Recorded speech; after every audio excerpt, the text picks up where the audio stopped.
Okay, it's recording now. Awesome. Okay, so as kind of a little bit of a precursor, I know I said this in the email, but I'm going to say it again. This meeting is not judged for any points, right? This is just a safety review. We're trying to do a final last review of your rocket before you get to the competition. So if there's something you need to change, you have a whole month to do it rather than a couple days in a hotel room. So if we find anything, like I said, you'll have plenty of time to change it. So I'll just kind of be going over your rocket, asking a lot of questions. I have a lot of questions already set aside, and I'm sure I'll have more as we go. But then at the end of it, I also want to make sure that you guys have the opportunity to ask any questions that you have so that you know exactly what to expect when you get to the competition. Sounds good? It's good. Can we just accept one more Supernova member here? Absolutely.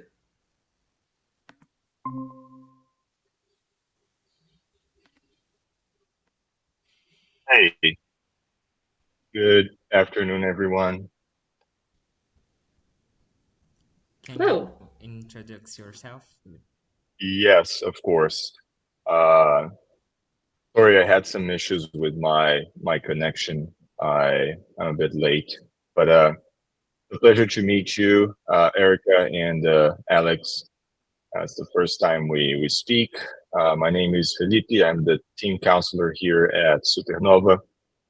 Um, I'll be leading the propulsion system at Spaceport America, and yeah, I'm an electrical engineering undergraduate at the university.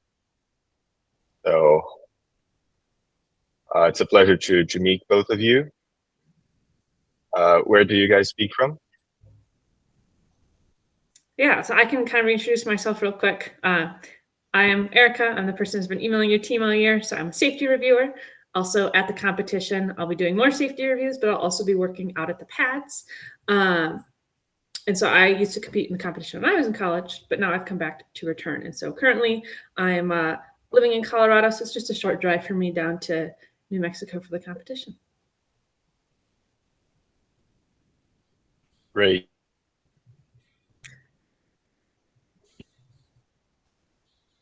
All right.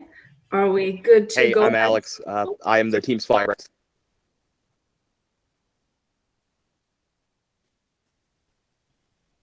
Alex, I think you're having a little bit of connection issue here.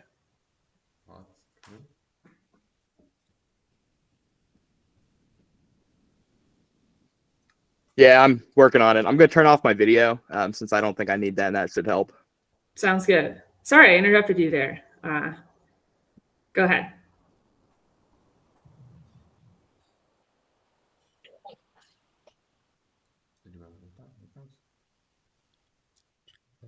Yeah, Alex is having some issues with his connection. All right. All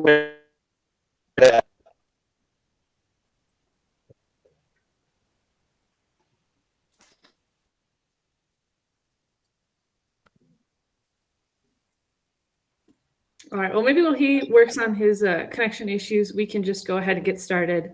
And he can jump back in whenever he's ready as well. So to begin with, generally kind of what I want to see is starting off with an overview of your rocket. So I know some teams prefer to do that if you have like a presentation, not required by any means, but if you have a presentation, we can start with that. Otherwise, we'll just kind of do sort of a top-down visual of your rocket, just so I can kind of see it, point out all the main components, and then we'll go in more depth. And I'll ask a bunch of questions on a whole bunch of your subsystems. Sound good? It's good. Can I say it, Philip, or do you prefer to? Yeah, so it would be better if you opened up the CAD or an overview of the rocket so we can talk about the general architecture and then we can jump into the subsystems. Yeah, or if you have your rocket right in front of you, if you just want to point your camera at that and just kind of do it. It doesn't have to be anything formal, just to kind of let me actually see the rocket in its full state currently. Okay, we do have the parts of our rocket here, but can I stream the project technical report we sent yesterday? I think this would be a good explanation of the rocket. Sure, yeah, we can just do kind of a quick glance over that if you'd like. Yep. Can you see it? No, not yet. And Rafael, I suggest we start with the general architecture of the rocket. You can present this part, and then we start going into the subsystems. I can start with the propulsion. Okay. So just for us to see the rocket. And this is our rocket. It's a 10 feet, it's a rocket designed for the 10 feet apogee. It is consisting of three main subsystems. We have the recovery subsystem, we have the avionics, and we have the propulsion. We also have the payload, which in our case, it's a double satellite 2C. It's a double mission 2C CanSat, and I think in general this is the what our rocket is. I think we can speak in more detail going to the subsystems. Can you? Yeah. Yeah, just to give a little bit more like general information on the rocket. So we're using a 4.5-inch architecture. So the fuselage is 4.5 inches. Um, the weight of the rocket, Rafael, could you please go up a little bit? I think the weight is right up I think the it's paragraph. I think Yeah, we have the system weights in the appendix as well. So the mass, okay, the empty. Okay, could you please go to the first paragraph, because I think that is the old version of the PTR. I think that's the wrong the one without the corrections for the mass. we were talking to Alex about this. We just realized that we made a mistake in our project technical report just before we send it. So this table right here is the table with the correct measures and parameters of our rocket. Oh, okay. So yeah, that doesn't seem correct because the rocket empty mass is not 8 kilograms. Um, anyhow, so the rocket weighs about 32 kilograms before launch, before liftoff, and it contains about 8.5 kilograms of propellant. Yeah, this is a very general view. We can start talking about the propulsion subsystem now. Erica, if you have any questions, feel free to stop me. Sounds good. And do you guys have your rocket with you in the room? Yes, the parts of our rocket that are already fabricated we have right here. Okay. Do you maybe when we talk about the propulsion section, do you want to turn on the camera over to your motor and then we can look at it in person? Yes. Yeah.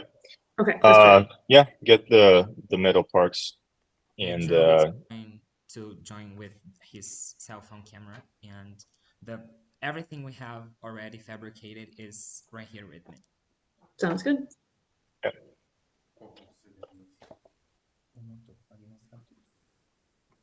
Yeah. Philip, I think you can go the instructions about what you want to start off with the motor. Yeah, of course. So let's talk about the propulsion subsystem now. So the propulsion subsystem is consists of an S-rod rocket motor. We're using KNSP 65-35 proportions. For the simulations, we used Richard Naka's burn rate simulations for those, and yeah. So what Pedro is showing now is one of the segments that we molded. I think this is one that we usually show to people, and this is one of the modes that we use. So it's a 3-part mode, and we mold it directly into the inhibitor. Yeah, so the inhibitor is made out of fiberglass, and the mold is nylon. We coat it with motor oil in the sections that it needs to be released. And the inhibitor, we make sure it's pretty well sanded and clean on the inside, so the propellant adheres pretty well to the walls. Yeah, just a second. So let me talk more about the propellant first, since we started off this path. So Rafael, could you please go down a little bit on the PTR? Yes. I think we have a view of the. Yeah, perfect. Yeah, let's get the figure 3. Perfect. Could you please expand a little bit? Thank you.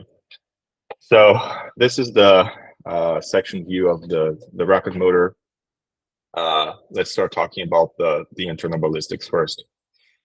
So this is a 7 segments architecture. We're using the base geometry. It's the simplest geometry to manufacture out there, and it's pretty. It gives us a neutral burn rate. We can go to the appendix later on to show those simulations. So we're using 7 base grain. Since the LD is quite high, we decided to make the core diameter closer to the 3 grains, closer to the nozzle, with a core diameter larger than the other 4 grains because of erosive burning. We limited the mass flux to around, I think the largest that we have is around 2 in the imperial units, which is 1,900, if I recall, in metric. And the grains are spaced, the segments are spaced with their own inhibitor. So the inhibitor is 160 millimeters long, and the grains themselves are 150. So we leave a 10 millimeter gap when we mold it, in order for them to be separated and to have enough space for the ignition at the ends of the propellant. So we've talked about the composition. We've talked about the grains. So the external diameter of the grains they're all the same, of course, at 86 millimeters. The length is 150, and they're all the same length. And talking about the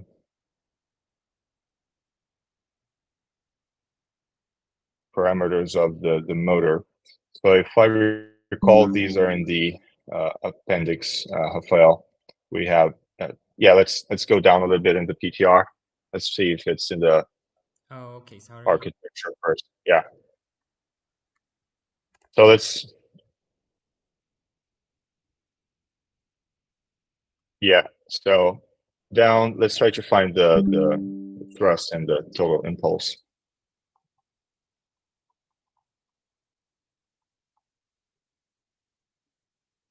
Here? Yeah, so all the segments have 5.91 inches, okay. Yeah, we use Open Motor for the internal ballistic simulation, and another software that I developed for simulating solid motors as well, called Rocket Solver. Okay, so go down a little bit. This is just an explanation of, yeah, that's what I wanted. So these are the results that were obtained from the internal ballistic simulation. By the way, one important information I wanted to talk about is the motor casing is 4 inches, and the thickness is 1/8 of an inch. So just for you to have a better view of, yeah, what Pedro is showing now is the motor casing. So the pour to throat ratio is 1.98, which is pretty safe for minimizing erosive burning. The mass flux is also pretty in a safe range, 2.15 in open motor and 2.41 in rocket solver. So the maximum internal pressure is 2.98. And this gives us a safety factor of 3 with the casing alloy that we're using. We're going to talk more about the mechanical parts in a second. Average pressure 2.54. This is relatively neutral, but we do have 2 phases of operation. We're going to jump to that right after this table. Max thrust is 3 kilonewtons. Average thrust 2.5.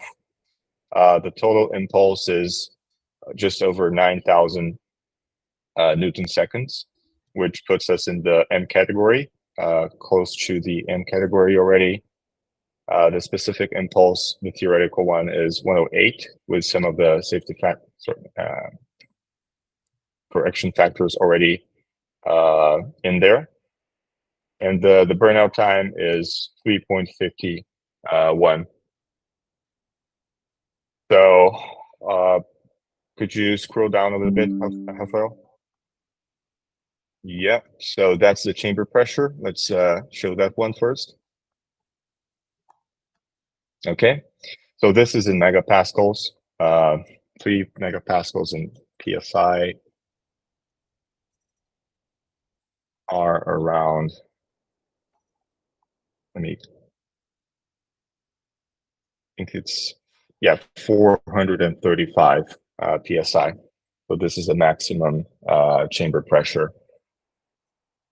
You can see that we have 2 phases of operation. So this is mainly due to the difference in the core diameters, because for the 3 grains that are the 3 segments that are closer to the nozzle, they burn. They finish burning before the other 4 segments. So this gives us a 2 phase operation, which is not as efficient when it comes to optimizing for nozzle expansion ratio, but it gives us more volumetric efficiency if we were to have all the segments with the same core diameter all throughout, and limiting for erosive burning, of course. So the burn time around 3.5 seconds, and the maximum pressure of 3 in the first operation, and the second one is about 1.5 megapascals. Yeah, let's go down a little bit, Rafael. This is the thrust plot. So it goes just over 3 kilonewtons, same profile as the pressure. And these plots were obtained from the open motor software developed by Andrew Riley and I think Charlie Garcia from MIT. Perfect. So yeah, just ending the propellant section. So as I said, we're using KNSB 6535 mix. We're using the burn rate data from Richard Naka. It's the default in open motor as well, and in rocket solver. We're molding it with the nylon parts that we just showed you, and we mold it directly into the inhibitor. Okay, yeah, perfect. So finishing up the propellant section, Erica, do you have any questions until this point? Yeah, I do. And it's kind of related to your simulations versus your test data. So I read through what you put in the 3rd progress report, that you guys were able to get a static fire, but had a pretty big spike in your pressure. And so I'd like to know a little bit more about that and kind of a few things. So you said that you fired the motor before, once was earlier this year, and then you also flew it on another rocket. Have you ever collected any other pressure or thrust data from this motor, or was this the first time that you were actually able to successfully get? Yeah, unfortunately not. So this was the first time we actually got the data. We had 3 operations with this exact motor. I think it were the same parts, right, Rafael? The same exact parts. We didn't use any other parts. So we had 3 operations with the same exact motor. One in October, one in November, and one in end of March this year. And the 2 first one was a static fire. We had an issue with our instrumentation. We couldn't record any data. The burn time was correct, and from the video, we took pretty close shot of the motor. We clearly have the 2 phases of operation based on the angle that the gases were exiting the nozzle, and it seemed like a nominal operation, but we didn't get any data from that. So the second operation was the flight that we had in early November last year. We have flight data, but we didn't have, of course, chamber pressure or direct thrust data from that one. From the flight data, we can conclude that the thrust that the motor generated was close to the maximum thrust that we had calculated, the theoretical simulations, by the max acceleration of the rocket during flight before the recovery events, which was about 14 G, if I recall. And we estimated drag, the drag force at that moment, and we subtracted it from the weight of the rocket, and yeah, we got about the same maximum force that we were expecting from the simulations. Now, talking about the last operation of the motor, which was most likely the anomalous, yeah, it was an anomaly, because we were able to record the data, but clearly the burn time was a lot shorter than what we expected, and we had the pressure spikes. What we attribute that to is there were 2 segments that we were analyzing before the static test that could have been the propellant could have been separated from the inhibitor. So maybe parts of the walls were not well cleaned off, and maybe we had a little bit of separation there, and that messed up with our burning area. So that increased the burning area during the operation, and we had a spike in pressure. We had 2 very clear spikes, and the general trend of the curve was very off as well. We did have 2 phases of operation, but the burn time was a lot shorter. So it was almost as if the nozzle throat was smaller as well. But so that's what we attributed to. We were not sure that we had these issues with the propellant before the test, but that was our diagnosis. So we were not sure that the propellant was 100% good for the test, and yeah, that's what we attribute that failure to.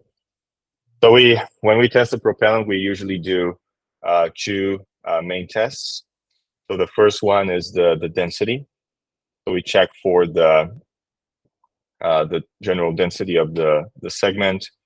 We measure the core diameter, the external diameter, the length, and the total weight, and we estimate the density of the propellant. We take 4 measurements of each, and 1 measurement of weight only, of course.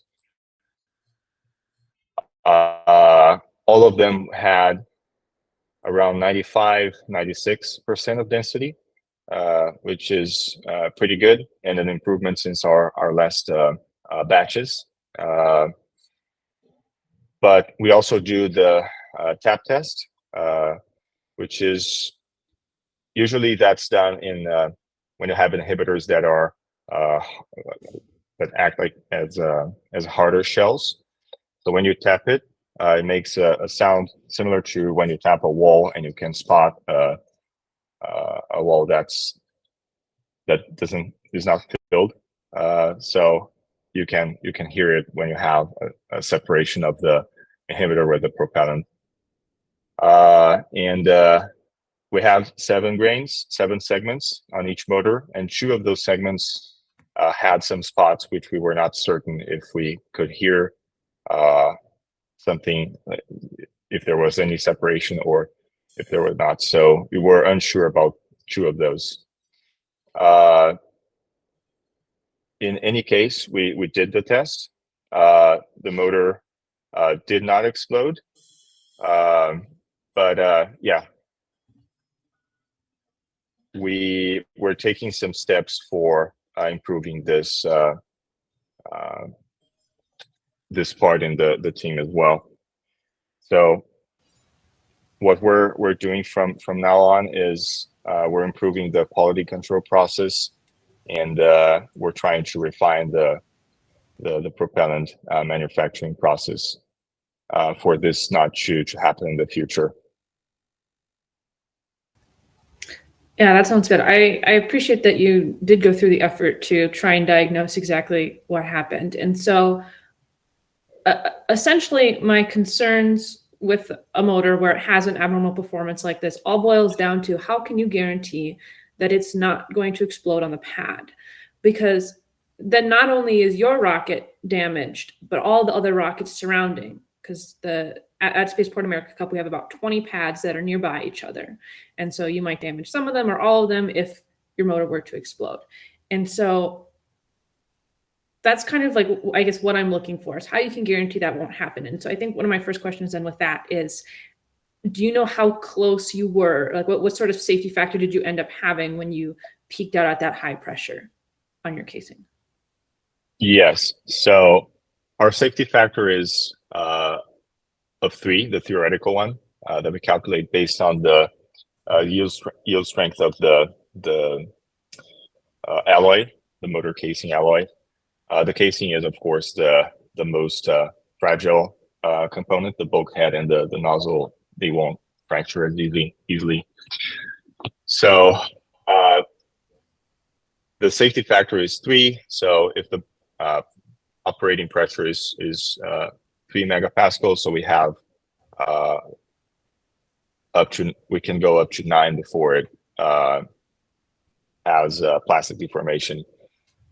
And what we saw was that we went until in the last static test, the maximum pressure was 7.5, if I recall. Correct me if I'm wrong, Rafael. So we still had a little bit of margin, which is, of course, not enough. But as I said, we're taking steps for changing that, making sure our segments are better manufactured in the future. Another point is that we tested we had a hydrostatic test of the motor in I think it was in the beginning of last month, and it was a destructive test. It went until 13 megapascals, and we didn't have any plastic deformation in the motor casing, which is good news, because then we can assume that we had around a safety factor of 2 in the last static test. The static test was from the video that we recorded and the graphs that we obtained. The burn time was a lot shorter than both the other operations. So from the flight data, you can clearly see that we had a 3.5 burn. I think even the altimeter tells us the burn time of the motor, because it detects when it stops generating thrust. And the other static test in October, we also have 3.5 In the last static test, we only had 1.5 seconds. So this is also an indicator that that was an anomalous test. And as I said, we had already spotted the possible error in the manufacture of the grains in our quality control. We decided to perform the test even with this probable anomaly. Of course, that wouldn't be something that could happen at Spaceport because we're planning on manufacturing 14 of those segments, and anything that happens during the transport with maybe one or two of them, we're going to have spare ones. And yeah, these are some of the steps that we're taking for minimizing the chance of that happening at Spaceport. Yeah, that's definitely good to hear. I like to hear that you hydrostatically tested your casing to a much higher pressure. That gives me a lot more confidence then that you weren't very close, because the difference between, you said about 7.5 and 9 MPa is not that much for a motor. It can very easily spike up there and come back down. So since you tested it a lot higher, that does make me feel a lot better about it. And yeah, like you mentioned, you just have to make sure that if you have any doubts on any of those grains, do not fly them. It's simply not worth the risk. I like that you're making additional ones. Can I ask, are you making them in Brazil before you come up to the States, or are you making them in the US? No, we'll manufacture them all in the US. Okay. They're all going to be manufactured in El Paso. Okay. My only minor concern then with that is, how do you know that the chemicals that you'll have access to in the US are similar enough to the chemicals that you used in Brazil, where you're not going to get different performance between those two motors? Great question. So there are two chemical components that we're using. So we're using sorbitol. Sorbitol is much less. I worry much less about the sorbitol component because the grain size of the powder won't matter as much, because it will since we heat it up and we form a colloid, we don't need the grain size to be precise, because it's gonna melt and form a paste. However, we're taking some steps towards getting the most similar potassium nitrate that you can find in the US as we find it here. So here in Brazil, we purify it. We usually perform the same steps that Richard Naka described in his potassium nitrate purification page. We don't have access to commercial off-the-shelf pure potassium nitrate. That's not allowed for you to buy here in Brazil, but you can purify it. So we go through the steps towards purifying it. We dry it up, and then we mix it with a blender. And we usually get the same pretty reliable performance data or burn rate data as Naka has obtained in his reports and his website. So we're trying to get the same results with components obtained in the US. One of the things we're going to do is we're going to search for, of course, the grain size of the potassium nitrate that we're buying. We're going to avoid at all costs blending it or having to extra process it in any form in order to preserve that original grain size that we know that's similar, gives us similar performance as the one we already have. And another thing is, in the past, a couple of other Brazilian teams have been at Spaceport, and they got potassium nitrate in the US, and they went through the same process as we're gonna go through. So we are in close contact with them, trying to sort out this logistics. In the past, Rick Mashek has helped them get the potassium nitrate. For some reason, I think he's not helping teams get it this year, but we're trying to get the same context for the supplier and basically use materials that have already been tested by other rocketeers, and that we know that will give us the same performance that we have here in Brazil. Okay, yeah, that sounds good. I like all of those precautions that you're going through to try and ensure that. Yeah, so I mean, if I'm being honest, when I first read the results of your static fire test, I was a bit concerned. But after hearing all the analysis you've done, I really appreciate the flight tests where you backed out the thrust data. That does make me a lot less concerned overall. So I'm going to warn you, you may very well likely be questioned about this in your in-person safety review, because I'm not necessarily going to be the person who's doing that final review for you, but just come with that data, tell them, about the successful ones you've had and exactly why this one went wrong and how you know that your competition one is not going to have those same issues. And then that should really mostly eliminate the concern there. But I do want to give that as a precaution. A comment that I had just based on your design of your motor casing, you mentioned that the casing was the weakest point, and that would be what fails first. Is that correct? Yes. Yeah, I know oftentimes when designing motors, it just kind of ends up like that. It's easiest to make that the thing that fails first. However, for future years, I would encourage you to challenge yourself to design your motors in a way where the thing that fails first is the nozzle or the retainer at the nozzle side. Because then if that fails, all it does is it shoots out your nozzle and you're not having this massive rupture of a casing that maybe is sending pieces and parts everywhere. You just have a nozzle going down. You get a lot less thrust, but overall, generally, that is considered a bit of a safer failure mode. So It's not strictly a requirement. However, it is highly encouraged for future developments that you're working on. Yeah, the safety factor at the screws are much larger than the ones in the casing. I'm aware this is not ideal, but yeah, it's the way it was designed. One extra thing that I remembered when we were talking about the test data is after each operation of the motor, we perform a pretty detailed and careful analysis of the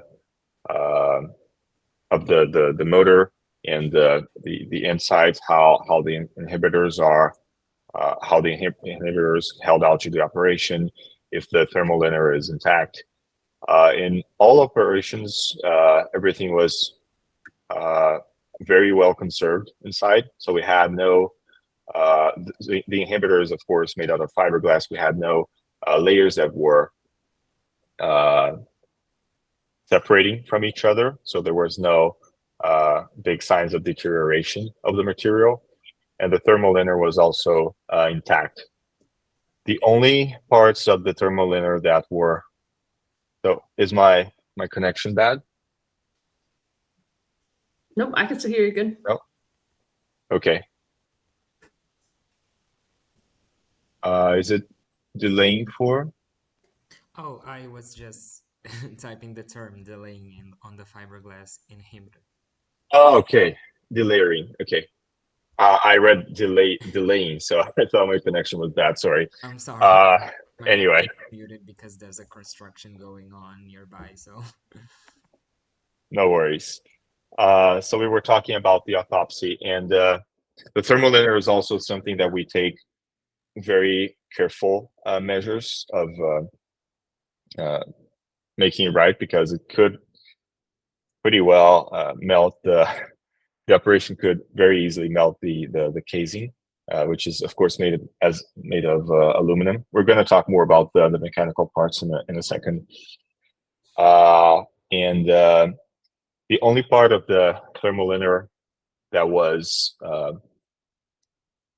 a little bit deformed was closer to the bulkhead, when you have where we have a little gap between the inhibitor and the bulkhead. So we have the thermal linear totally exposed to the gases, so it deforms just a little bit, but it doesn't get any near um, decomposing the material. It maintains the elasticity, so the material itself is in a very safe condition. It only deforms because it has not a very high melting point, but it doesn't get near decomposing the material or compromising the thermal insulation of the liner. Yeah, and overall the autopsy was pretty good. We had normal amounts of propellant left over, not propellant, but the residue of the propellant left over. And yeah, we always try to remove the inhibitors as a whole and not crack them to see if they are intact as well. In some cases we can, in some cases it's harder to do that, so we just crack them out. But as a whole, the inhibitors were pretty safe after the operation. Okay.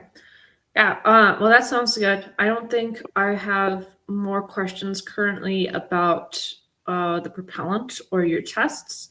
So I think we are good to move on to the next section. Okay, perfect. Yeah, just a little note on the mechanical part. So let's talk a little bit about the alloys. Sure. Just to get that out of the way. Rafael, could you scroll up to the pictures of the rocket motor? Yeah, that one. Okay, so we have 4 main mechanical metal parts, and these are the motor casing, the bulkhead, the nozzle, and the retainer rings. So let's start with the bulkhead. So the bulkhead is made out of 6351 T6 aluminum, which is relatively strong. I think it's usually referred as naval aluminum, if I recall. And it has a T6 temper. We try to preserve the temper, of course, with a thermal liner in the bulkhead as well. So it doesn't reach the maximum temperature that we were aiming for was like 130 Celsius. So we don't get near the point where we start compromising the temper in the aluminum, because we know that aluminum, when it heats up, it's like butter. So it has also this 1/4 of an inch NPT thread at the end of it, so that we can plug in a pressure transducer and get pressure data from the motor while it's operating. When in flight, we're not going to get any pressure data. We're just going to screw what's the name of it? I think it's a stopper that you just thread in the NPT, and we block it. Okay, perfect. So let's talk about the O-rings. O-rings are next. So we're using FKM O-rings. These are high temperature silicone O-rings. These are, if I recall, 5.3 millimeters. These have 5.3 millimeters of cross-sectional area. Sorry, cross-sectional diameter. About 1/5 of an inch. And these hold up very well. They don't lose their elasticity after the burn, but we do discard them afterwards. So we never, of course, reuse these O-rings. We have 2 O-rings on each part. So we have 2 in the nozzle, 2 in the bulkhead, just for redundancy. We could get away with 1, but we opted for putting in 2 anyways. Yeah, let's go. Yeah, and just a comment on your O-rings. You will not be able to easily find those in Las Cruces or El Paso, so just be sure you bring a lot extra with you before you come up here. Yeah, thanks for the tip. Yeah, we'll take probably like enough for 4 motors, Yeah, just in that's case always a good any of them fracture. Yeah. Yeah, and I mean that kind of goes for everything that you need. Like there's hardware stores in the US like Home Depot, Lowe's, stuff like that. But I've been in situations before where I'm assembling a motor in Las Cruces, and I'm like, I really wish I brought this extra stuff with me, and I didn't have it. And it's just difficult to find. So really for everything in your rocket, if it's a consumable, make sure you bring a lot of extras, just even things like extra epoxy and stuff like that for your rocket, just in case you need it. It's really nice to have those on hand, so you don't need to be making those late night trips to Home Depot. Yeah, yeah. We've had situations in the past where O-rings are cut off by the holes in the casing for the screws. Not in this motor, but in other motors that we made. In these motors, the machinists are pretty good. They always make sure they cut the live edges. But yeah, we're taking some steps to avoid any kind of bad situations like these. But it's good to hear. Yeah. Let's scroll down a little bit. Yeah, let's show the figure 6 slide. Yeah, that one. So just a close-up view of the casing, the bulkhead, the stopper, how the segment fits in the system. We do have a little bit of clearance between the inhibitor and the thermal inner, of course. And that clearance is not big enough to cause any issues. It hasn't been until this point. And but it's big enough to make it easy to assemble the segments. I forgot the exact number that we're using in terms of radial clearance, but this hasn't been an issue when we're integrating the rocket. Another thing that I saw that was I almost forgot. We have. Could you please try to go closer in the image, right below the O-rings, Rafael? Yeah, zoom it in. Perfect. So right below that's perfect. So right below the O-rings, Erica, we have an angled surface in the bulkhead. So this little angled surface serves to press the thermal inner against the casing and make a sort of a seal between the thermal inner and the bulkhead. And when we're assembling the motor, we also place a general, pretty fair amount of high temperature silicone there, so we don't have any possible leaks. Yeah, that nasty stuff. Sounds good. I like to see all the thought you've put into this to make sure that you're not getting any gases escaping up there. Yeah. So this is I think it's a 4-degree angled surface, just enough to pressure the thermal inner against the casing, and but not enough to make the integration harder or compromise any steps in the integration of the motor. It's worked pretty well until now. Perfect. So let's zoom out a little bit and continue to scroll down. So let's talk about the nozzle. We're using a 12-degree half angle for the diverging portion and a 40-degree half angle in the converging portion. You can see that we also have the 2 channels for the O-rings, and the throat diameter is, yeah. So Pedro is showing the actual part. You can see we also have the same angled surface at the top with some of the high temperature silicone there as well. Yeah, this has been operated 3 times. I think we only use this one, right? Yeah, and it's in pretty good conditions. We do have a streak section in the throat of the nozzle. I think it's about 5 millimeters, a fifth of an inch. It's better for controlling the throat erosion phenomena, and yeah, just making sure we have as close of a laminar flow as possible throughout the length of the nozzle. The material is 304 stainless steel. It's held up pretty well until now. And I think that's mostly it. Oh, of course, the expansion ratio. Could you go up a little bit, Rafael? So the expansion ratio is, we don't seem to have that number in the paragraph. Sorry. I think it's about 8.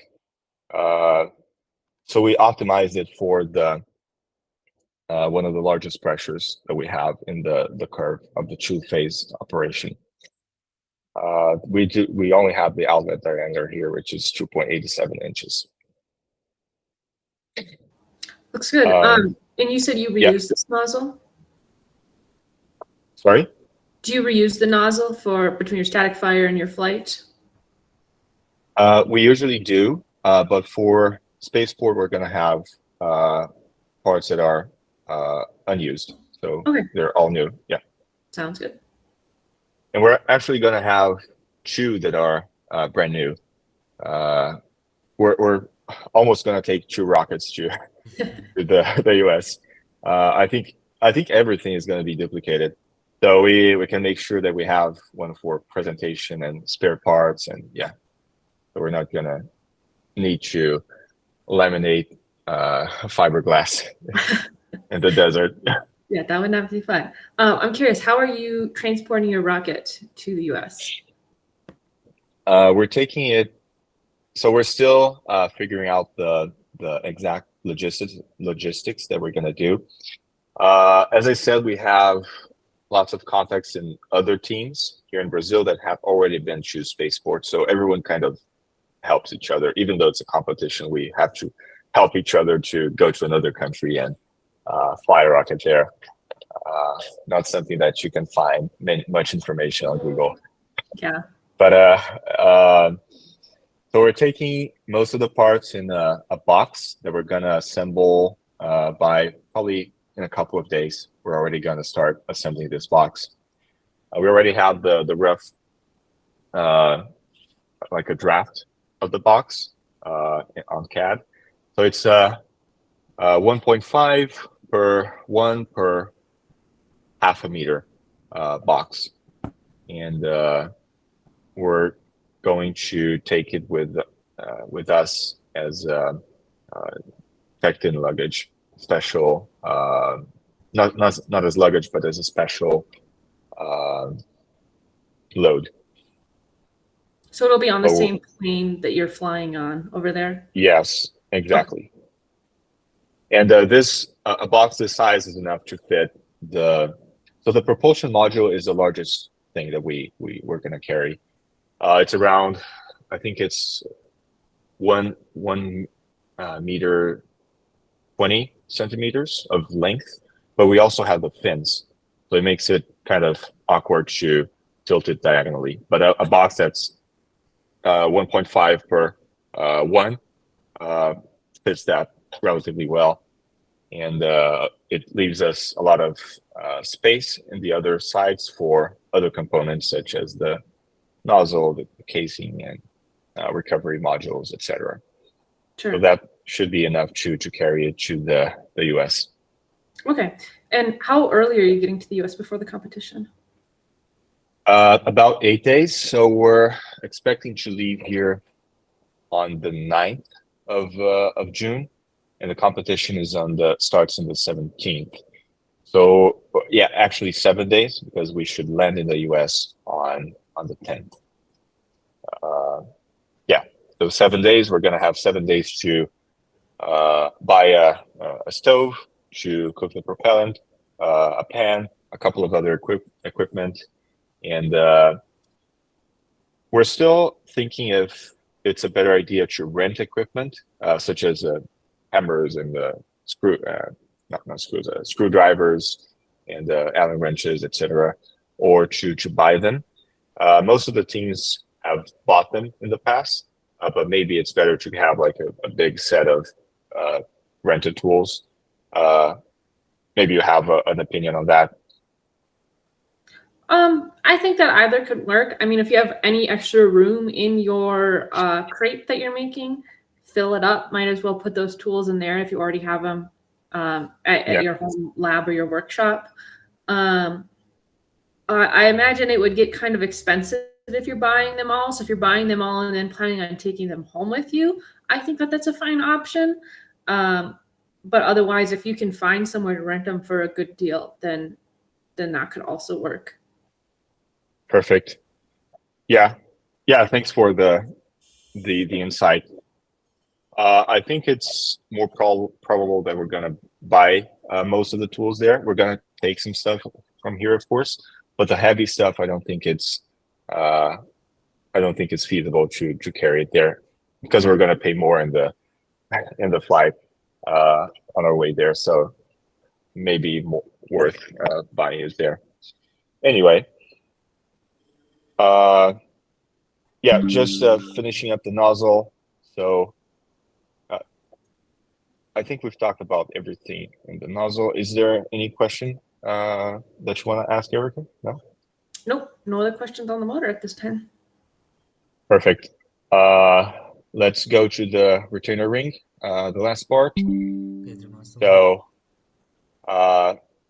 we break this component in two because otherwise, it wouldn't be possible to slide it up the nozzle because the expansion ratio is larger than the outer diameter is larger than the inner diameter of the retainer ring. So we just break it in two. But this retainer ring basically holds the nozzle in place. It's made out of aluminum, so we optimize it for weight. So we don't have a huge steel section in the nozzle that actually holds the nozzle. This is 6351 aluminum, so it's also pretty strong. Scroll down.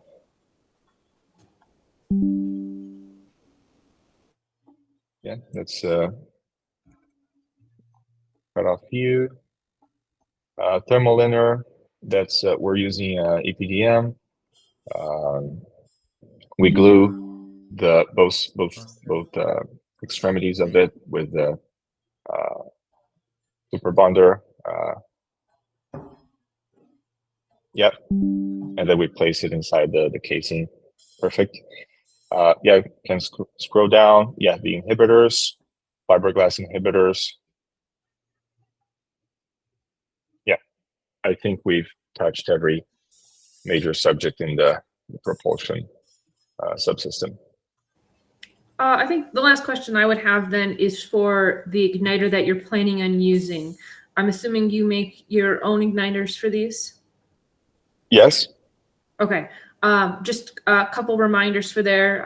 There are those requirements outlined in the the rules document, one of them in there. I can't remember which one. But it is required to have a dual-headed igniter. So just be sure that you're following that when you're doing it. And then also make sure that you bring extras with.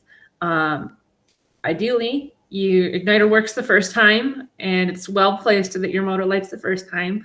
But just in case it doesn't, or in case you lose continuity on one when you're trying to get it set up, it's good to have an extra one or two right on hand so you don't need to make more. Perfect. Yeah, thank you. We usually place the igniter. We do have a dual-headed igniter. Okay. And we connect them in parallel. And we usually place it right at the last grain, closer to the bulkhead, and we place it with barbecue sticks, the wooden ones. Mm-hmm. I think many teams do it that way as well. Yep. So that's a pretty safe option. We've done that in the past, and usually works pretty well. Sounds good. Okay, that was my last question on the motor. If anybody else has any other comments on the motor, otherwise I think we can move on to whatever section you'd like to talk about next. Okay, just one question. Do we have a time limit or? For this meeting? Yes. No, yeah, we can take however long we need. Okay then. I think just to follow the project technical report order. I think I'm going on the fuselage right now. Okay. So basically the fuselage is composed of the nose cone, and we have 3 sections. Each section is designed basically for one subsystem. We have most of the fuselage right now fabricated, and we only don't have the propulsion part of it fabricated because we were waiting for the all weights to finish the design of the fins. So I think I'm gonna start with the nose cone that Pedro is showing right now. This is before that, I just have to say that basically every single thing about the fuselage is fabricated with fiberglass and epoxy resin. So the nose cone, we follow the von Karm curve, and we already have the biggest part of it fabricated. We also have a machine aluminum nose cone tip because of the thermal loads that can happen, and that could possibly destroy our structure if it didn't have this. So about the nose cone is basically it. I think I'm gonna give Pedro some instruction about the about showing the picture, so that would be a little bilingual right now. Pedro, você consegue mostrar a ponteira? Não tá aqui. Ah, ok. Então, so going to the recovery module right now, we have this. We have the recovery module right now. It's pretty simple. We follow a standard lamination process, and we use 10 layers of fiberglass and epoxy resin, as I said.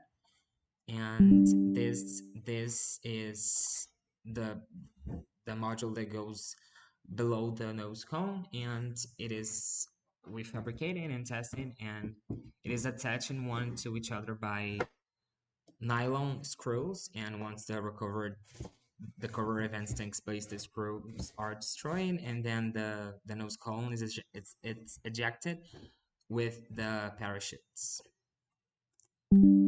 So after that, we have the avionics module. The avionics module, in this module, we have the avionics and also the payload.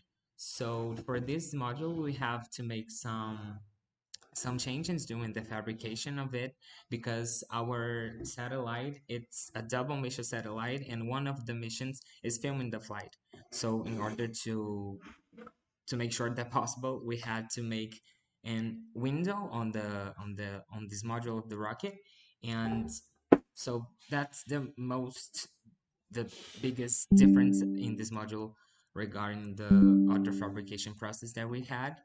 So the window is right now covered in order to not have any damage during transportation or doing the works that we still have to do with it. For the window, so do you have like a piece of like plastic or glass behind that covering then? Yes, we have it's not plastic, it's a tape. Oh, okay. This white thing on the module, it's a paper. It's basically made of paper. Okay, and is the actual hole that you have cut in your body tube about the same size as that white square that's on there, or is it a little smaller? No. Do you mean while you fabricated it? More of just like how big of a hole did you cut in your body tube? I just want to make sure that if you're removing a large chunk of that composite tube, understanding how does that affect the structure? Is that going to make it more susceptible to buckling or bending, or how is that affected by the window? We didn't cut the hole. We placed I think on the project technical report is easier to understand what we made. We had Sure. the window before the fabrication, and we allocated in the model during the fabrication. Oh, So okay. it's everything made together in order to a better fixation. So we Got it. first placed one layer of fiberglass on following the standard process, and then we allocated the window, and then the remaining 9 layers of fiberglass were allocated on the mold on top of the window in order to have a better fixation. Sounds good. And this picture are only just to make sure that the windows are transparent and can be used to filming the flight. Have you done any sort of analysis on how that affects the structural integrity of your airframe? No, we have not yet. Okay. Have you done any bending test or calculations for airframe overall? No, for a frame, no. Okay. Yeah. To me, it's kind of a potential area of concern of just the more that you remove for that composite, you are then also making either side of it weaker by severing those Okay. composite strands, of course. Mm-hmm. And so I would almost be a little bit curious to see, does that have an effect? And the reason I'm bringing this up is a lot of teams like to make larger cutouts in their airframes, especially if they're using something like air brakes for controlling their altitude. But many times they get a little excited at cutting out and they cut it too big, and then their rocket takes off, it's accelerating, and it all falls apart during flight. And so I want to avoid the possibility of that happening. Mm-hmm. So I would strongly encourage you to do some sort of analysis, whether that's making some sort of a test piece and then doing some like mechanical testing on it, or otherwise doing some sort of calculation or simulation to understand exactly what effect that window has on the structural integrity of your rocket, and if it's something that should or shouldn't be a point of concern. Okay. This module that I showed is the newest that we have, but we fabricated following the same process. We fabricated the one that flew on our rocket. So it Oh, worked. okay. So you've already flown this before. Yes, we've not Okay. exactly this module, but we follow the same process to fabricate it. Yeah, but with like a similar sized window and Yes, just the okay. same, everything the same. Okay. Well, then that makes me feel better having some sort of a flight test about using that same method. And you didn't notice any concerns during the test or afterwards. It looked totally intact, no signs of any damage at all. Totally fine. And Okay. the whole fuselage of the rocket we recovered was perfect. Yes, but 3 extra layers on this one. Okay. Okay, that also makes me feel better. Okay, I mean, yeah, the flight test is, I think, sort of a best test that you can have on it because you're putting it under similar loading conditions. Yes. So, I still think like it. I'm not going to make you do it, but if you want, doing some sort of analysis just so you really understand, to me, because I just think it's interesting to work with composites and see what effect that has. But I'm not going to say it's a requirement that you have to do it, because the test flight is sufficient there. Okay, but thanks for the tip. Yeah. So we have then the propulsion module. This one is the only one that we don't have fabricated yet. The propulsion module is the one that allocate the fins. So for this we have to take some extra steps in order to make sure that the fins are properly attached. I think that we discussed about that on the first report. And here I have described the in this image I have described the illustrated letter saying the process. So we still use the fiberglass and epoxy resin, but it's similar to what I said about the window. We allocated the fins and make sure they are fixed during the process of fabrication, the whole model. So we cut the fiberglass in a pattern that allows us to cover the part that we need for the motor, but also to cover some parts of the fins in order to, once everything it's completed, it's well fixed. And I think this is the most difficult part to to explain about our fabrication process, and to prove it is well fixed. We are following the same process that we followed for the fabrication of the model that actually flew. So I don't think this is a big problem, but I understand that it can be difficult to understand what we are doing here. Yeah, I like again that you say that you've done this exactly before and flown it. I'm assuming um, what you're talking about is when you flew it, it was the same time you flew this motor. Was that correct? Yes, Or yes, was the motor a lot? Yes. Okay. yes. Yeah, especially if it's going to be presumably a similar flight profile, a similar rocket. That in and of itself, I think, is great proof that you've got a good design here. My question is, what is your overall final thickness of your fins once you add all the fiberglass layers on top of it? It's one half of centimeter, 5 millimeters. Okay, that sounds reasonable. And you're using PETG for the Yes, yes. core? Okay. We received this feedback on, I think, on the first report, so we have made the changes. Sounds good. So what Yeah. basically I'm trying to say during the propulsion module fabrication is that the fins are fabricated with the whole module. So we are doing this in order to provide a better fixation, and we have, before we flew the rocket, we tried to break the fins and we tried to make sure that they are well fixed, and everything worked fine. So I think this won't be a problem for us on the spaceport. Yeah. Well, sounds good to me. Yeah, and these are going to be carbon fiber. I'm not sure if we mentioned that. Oh, okay. Yeah. Even better. Yes. So in order to design the fins, we conducted some flight simulations on the open rocket, and this is the final shape of the fins. And here I have a question or a point that I would like to touch. Can I bring that up? Yes, absolutely.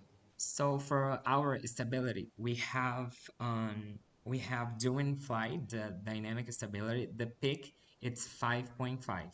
We have read the spaceport requirements, and we saw that the largest stability can be 6, and we are we are doing the range, the sector range, but we are a little bit cautious about the number because 5.5 is a little bit closer to the 6 that we would like to.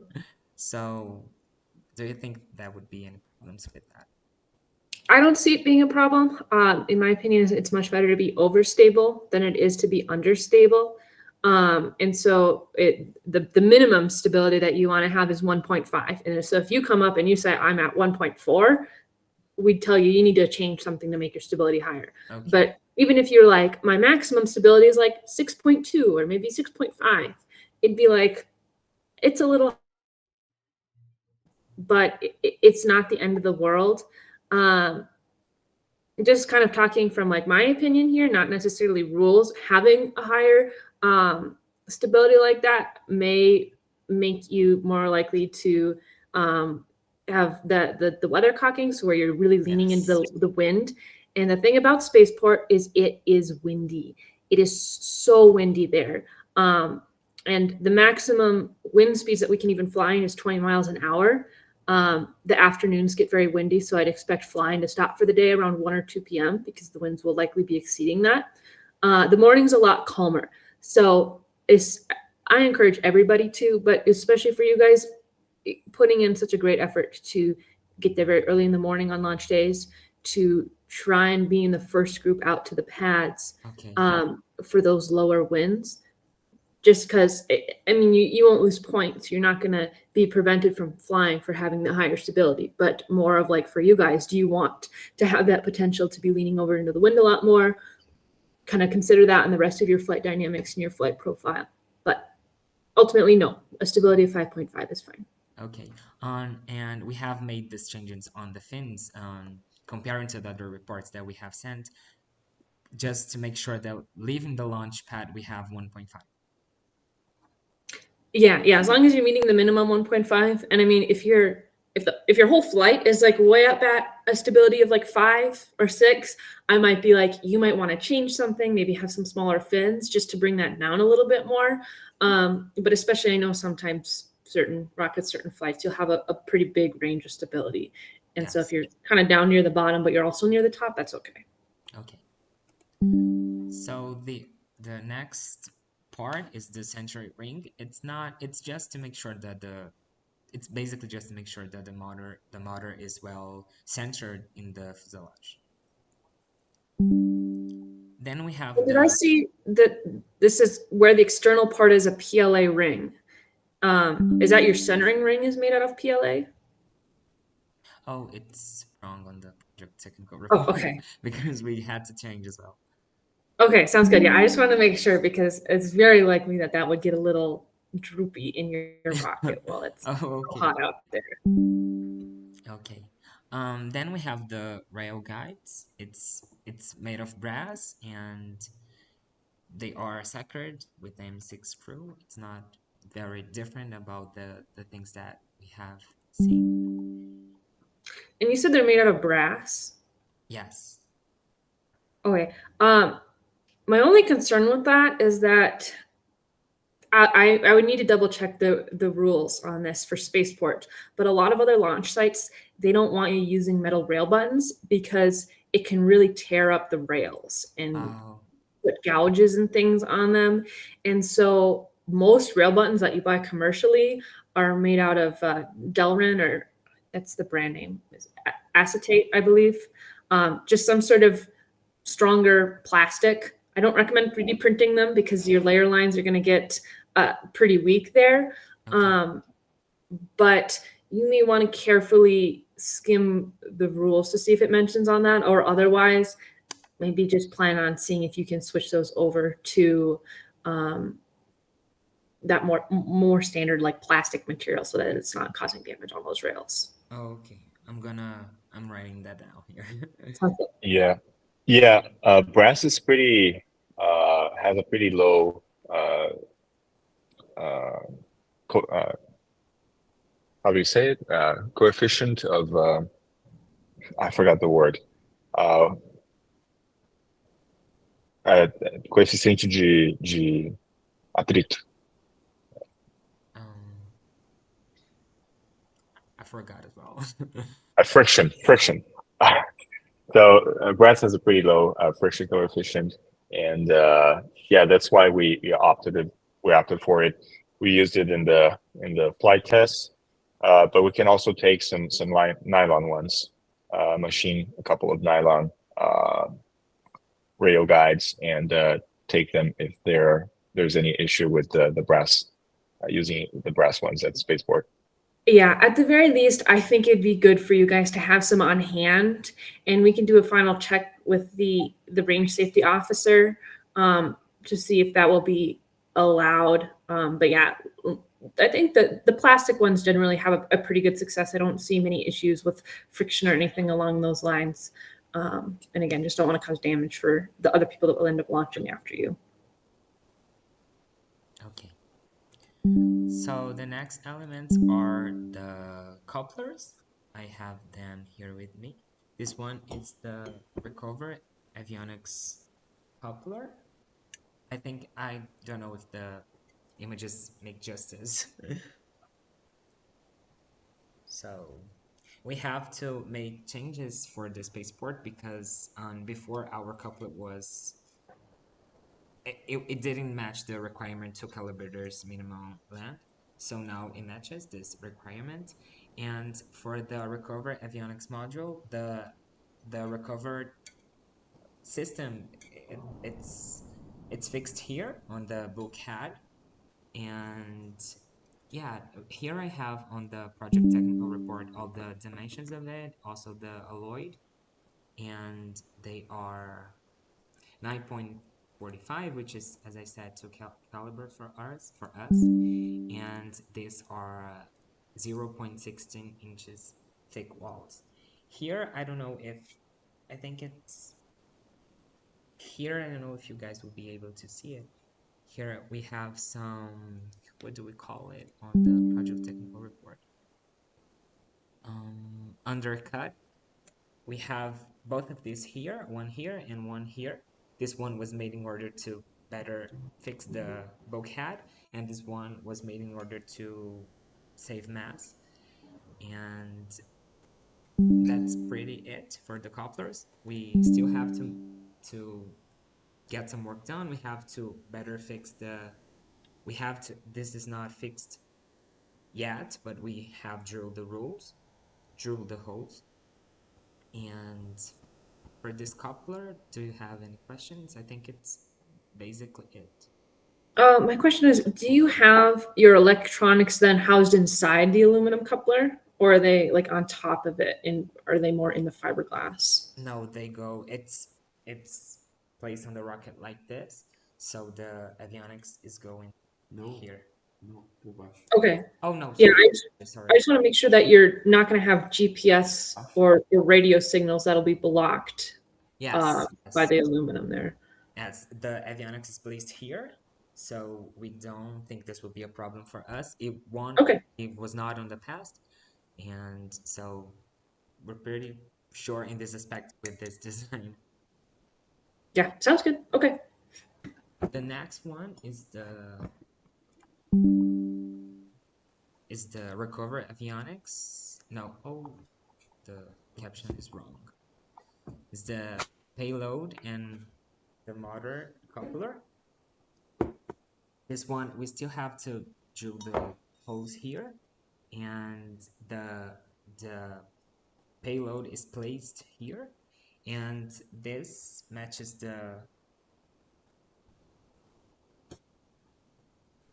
this. Oh, okay. And so that'll bolt directly onto your motor? Casey. No, Casey no. The casing. Yes. Casey. We know. Tampa. What's the name Yeah. of it? So this is a bulkhead. Okay. We call it that. So the holes match in order to provide a better fixation as well. Okay. This also was the 2 caliber rule. Falta os parafusos da junção também. Sure. And do you have a recovery attachment down there for your recovery harness and your parachutes? I'm sorry? Do you have somewhere by your motor there that your recovery harness is attached to? So where you're attaching your shot cord or your parachutes to? Everything's attached. Here we have, I'm gonna show that later, but we have. Oh, okay. So we still have to make some work here in order to be able to fix this, but everything would be fixed here. Okay. So I think for the couplers, this is everything we have to say. Sounds good. So this is for avionics. I think, Philip, can you help me? I think this would be more up to your ally than mine. Yeah, of course. So we use our avionics system to trigger the recovery events, of course. So we're using an SRAD board, and we're also using a commercial featherweight GPS tracker for the avionics. Could you please? Yeah, actually, let's go up. That paragraph is important. So the recovery events are independent and redundant. So the avionics collect the GPS data, altitude. We have a barometer that's I think that's below, but we'll talk about that later. We transmit the real-time data to the ground station using telemetry as well, a LoRa module. The barometer that we're using is the BMP 280. Then we use the MPU for the accelerometer, gyroscope sensors. And the GPS is the U-Blocks Neo sensor. So the barometer manages altitude control for the recovery events. We use the same sensors for our flight test that we did back in November. So we consider that to be validated. The data from all sensors are filtered to prevent glitches. So that's then we talk about the NPU for the accelerometer. The GPS. So flight computer is powered by a 3.7 volt lithium ion battery. And we're using the ESP32 microcontroller for the flight computer. So this is our wiring diagram. We do have the remove before flight mechanism integrated into the board, and mechanically we're using how do we call it in Portuguese, Rafael? The remover for flight, the slide, and let's see if we have. I think we do have a diagram of that afterwards. Yeah, so there's our circuitry.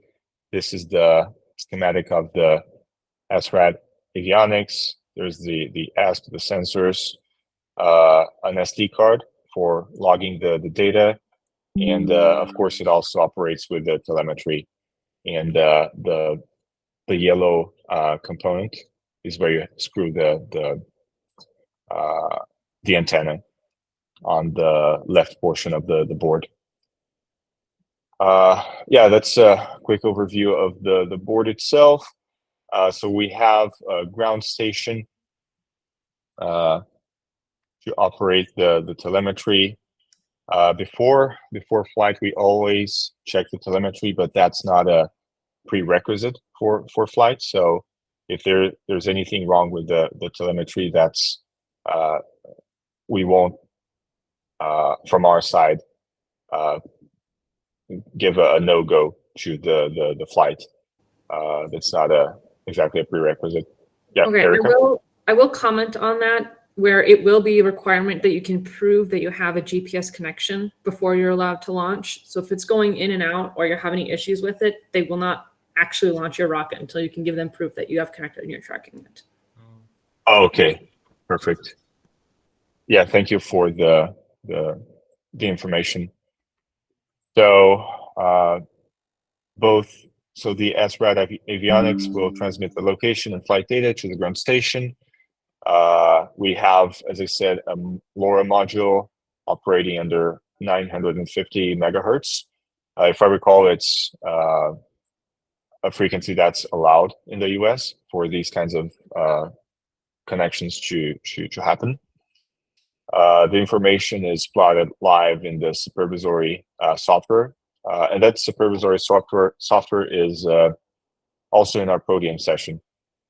So we're also delivered a big explanation on that in the podium session document. Anyway, scroll up a little bit. Let's go to the telemetry. We're using directional antenna.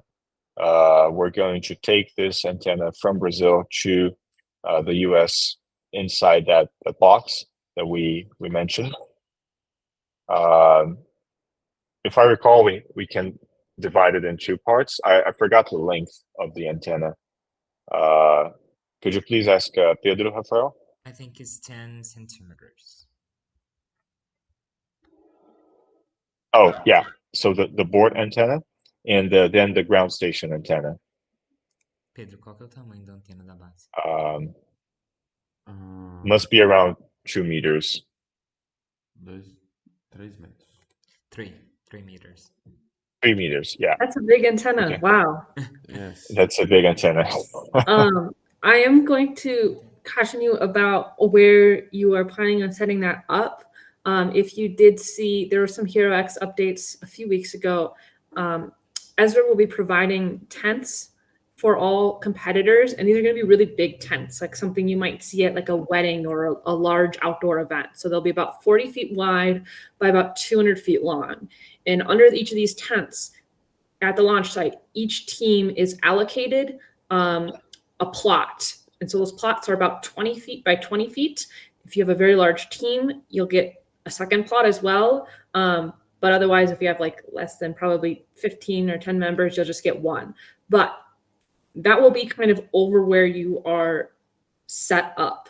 So there will be limited access outside of that if you're trying to put up some sort of large antenna tower or things along those lines. And then additionally, for when you're actually launching the rocket, there is a student viewing area.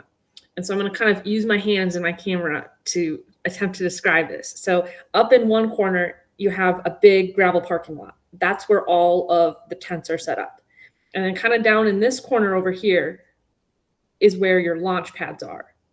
And so since your gravel pad is here, right kind of along the edge of that area, there'll be a spot for student viewing area. It's where like the control center will be for launching the rockets, things like that. So if your plot's over here and your student viewing area is over here, you are going to be a little bit away from your base site. So I want you to consider, where are you going to have that antenna set up? The student viewing area is only so big, and it's going to get crowded at times when a bunch of teams are all there ready to watch their rocket launch. There's not going to be space to physically put up a tower.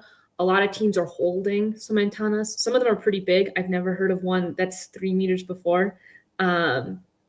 If that's like the vertical height, you can maybe have like a pole that you're holding up, but no sort of permanent structures at the viewing area. And also similarly back to where your base site is. You'll have access to an edge on that tent. And so if it's just right up against the edge of the tent, you may be able to have your antenna or system set up there. But after the edge of the tent, there's pathways for cars to drive through. So there'll be like 4 big long rows of tents.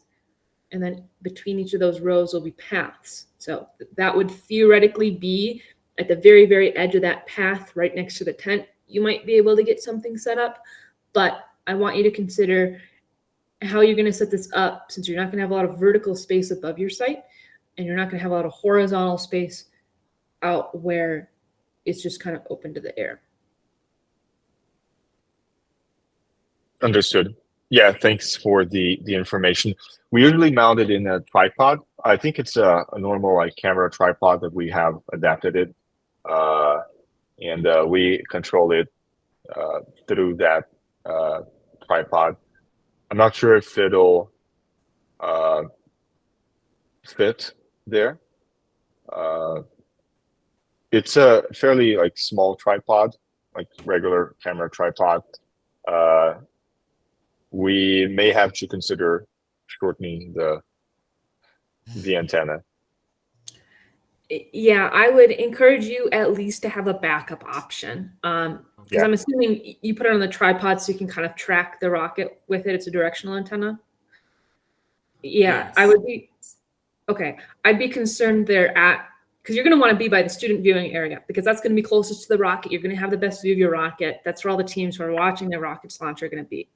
But if you have a little very long, where at some point it might be mostly horizontal, that's going to be taking up a lot of space, and there's just not going to quite be necessarily enough room for that, and having clearance around it so it's not getting in other people's way or hitting people, things along those lines. So I would consider seeing if you can shorten it or have an alternate option. Still bring it with you if you want, but something maybe up to like 1 meter in length might be just a little easier to navigate at the launch site. Yeah. And Yeah. there'll be a map. I know my little hand diagram here was probably not the most clear, but there will be a map that's released before the competition of what the layout of the launch site looks like. We're working on getting that finalized, and then that'll be released probably in a couple weeks before the competition. So just make sure you take a look at that as well, so you know what to expect. And that will really probably help clarify what I mean by the launch site layout. Yeah, we were able to get a good idea of Okay. yeah. Yeah, we have we need to get a plan B for that. Just one question. It's not exactly related to the antenna, but I was wondering because we're gonna arrive in El Paso around 7 days before the competition. Can we visit the site No. before the competition? Just maybe to see where everything will go, or is that not possible? No, that likely won't be possible. Spaceport America is sort of a commercial launch location. So there are some companies like Virgin Galactic, other things like that are in the area. So you would need kind of like permission or like clearance to be able to enter onto that launch site. And especially in that week leading up, that'll be very unlikely.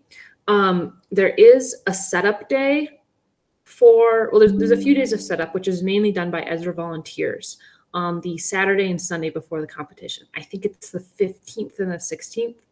And especially on that Sunday is when a lot of things get set up. Last year, they pulled in a couple teams who were there early to help volunteer to set that up. And so that might be an opportunity. So keep an eye out for that. And if I hear anything, because I'm on part of the crew that's setting up the launch pads, if I hear anything, I'll let you guys know about that opportunity if you're looking to volunteer to help set that up, because then alongside with setting up, you'll be able to see what it looks like and kind of get out there and have that understanding. But if not that, I hope the map will help you. The map plus Google Earth. Somebody recently got a Google Earth camera to go drive down to the vertical launch area, and it's not going to show it with it all set up for the competition, but it'll show you like the general area of like, what does the launch site look like in the middle of the desert? Yep, perfect. Okay. Yeah, I was just asking if that was an option we could take advantage of it by maybe just trying to organize things before the competition and avoiding probable mistakes afterwards. But we should be fine with the map and your advice on the antenna. Okay, sounds good.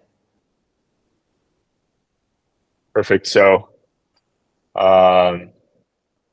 so talking about the ground station, we also have the LoRa receiver there.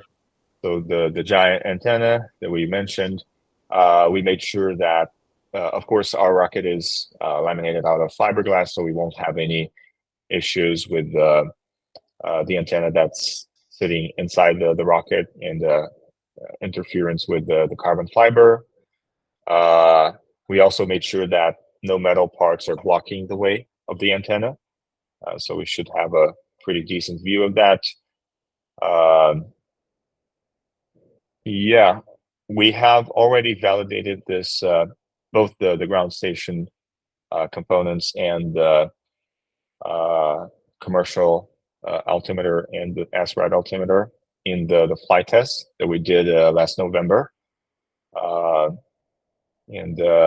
That's mostly it for the avionics. Do you have any questions? Or maybe it would be good for us to show the actual boards, Rafael, if you have them there. Okay. Erica, you're Yeah, muted. just like the structure of your avionics bay. I'd be curious to see how it's all laid out, what the structure is made out of, how components are secured.